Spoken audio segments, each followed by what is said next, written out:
Hello all of my friends, welcome back to my channel. Hi আমরা প্রিয় বন্ধুরা, আজকে আপনাদের সাথে আছি আমি এসটিআর, আর আপনারা আছেন আমার সাথে। বন্ধুরা, আজকে আমরা ইতালি ভাষায় ইল ভার্বো ইতালিয়ানো অর্থাৎ ভার্বস ইতালিয়ানো এর বিষয়ে আজকে আমরা শিখব। আমরা সবাই জানি যে একটা ভাষায় কথা বলতে হলে আমাদের প্রত্যেককেই সেই ভাষার যে ভার্বগুলো আছে তা আমাদেরকে জানতে হয় এবং শিখতে হয়, কারণ ভার্ব ছাড়া আমরা কথা বলতে পারবো না। এই জন্যেই ভার্বের গুরুত্ব অনেক। তাই আসুন আমরা আজকে ইতালি ভাষায় কয়েকটি ভার্ব জেনে নেই।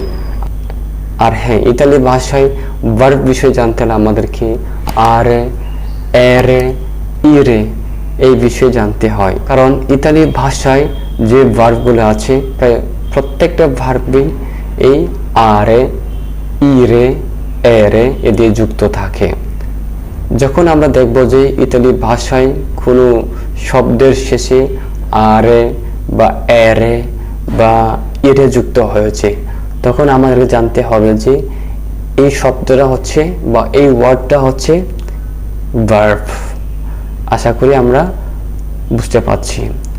সেজন্যই ইতালি ভাষায় প্রত্যেকটা যে ভার্ব আছে সে ভার্বের শেষে না হয় আরে থাকবে, না হয় এরে থাকবে, না হয় ইরে থাকবে। তাই আসুন আমরা এই আরে, এরে, ইরে দিয়ে আমরা কয়েকটি ভার্ব শিখে নিই, যেটা অনেক গুরুত্বপূর্ণ। আমরা সবাই জানি যে ভার্ব সাধারণত দুই প্রকার হয়, যেমন রেগুলার ভার্ব, ইরেগুলার ভার্ব। আজকে আমরা এই ভিডিওতে রেগুলার ভার্ব এবং ইরেগুলার ভার্ব দুটি সংমিশ্রণ করে শিখব। তাই আসুন আমরা ইতালিয়ান ভার্বের বিষয়ে একটু জেনে নেই। প্রথমে আমরা দেখব আরে দিয়ে কয়েকটি ভার্ব, যেটা অনেক গুরুত্বপূর্ণ। আন্দারে, আন্দারে এর ইংলিশ হবে টু গো, বাংলা হবে যাওয়া। পর্তারে এর ইংলিশ হবে টু ব্রিং, বাংলা হবে নিয়ে আসা।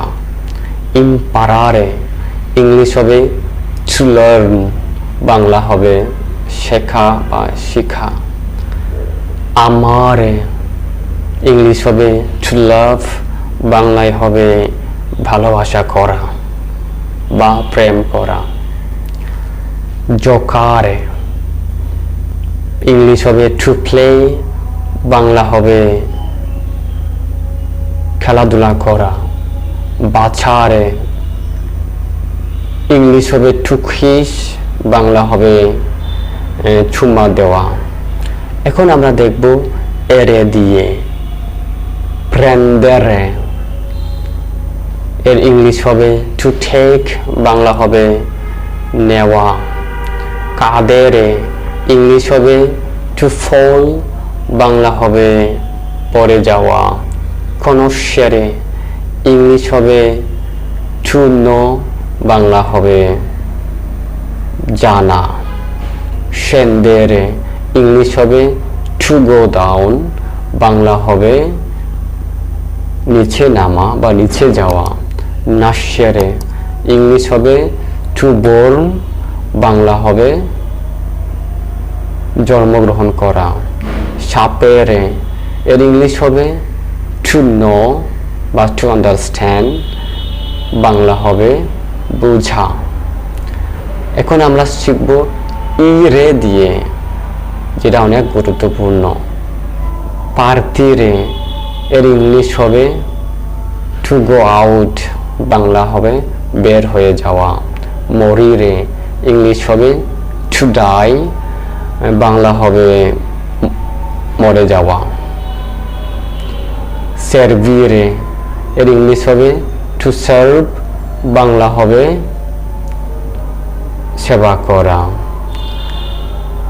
কাপিরে এর ইংলিশ হবে টু নো বা টু আন্ডারস্ট্যান্ড, আর বাংলা হবে জানা বা বুঝা।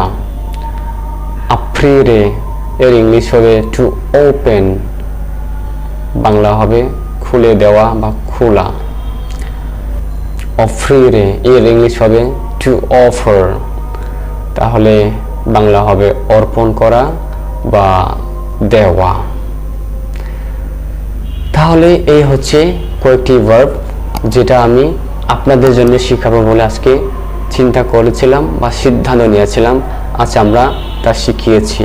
আজকে আমি আপনাদের জন্য যে ভার্বগুলি শিখিয়েছি এই ভার্বগুলি কিন্তু অনেক অনেক গুরুত্বপূর্ণ। আপনারা সুন্দরভাবে শিখে নেবেন যেন আপনারা তা ব্যবহার করতে পারেন। আর হ্যাঁ, আমার এই ভিডিও আপনাদের যদি ভালো লাগে থাকে তাহলে লাইক করবেন এবং সাবস্ক্রাইব করে রাখবেন যেন নেক্সট ভিডিও আপলোড করলে আপনি সবার আগে পেয়ে যান। সবাইকে ধন্যবাদ, ভালো থাকবেন, সুস্থ থাকবেন। চাও।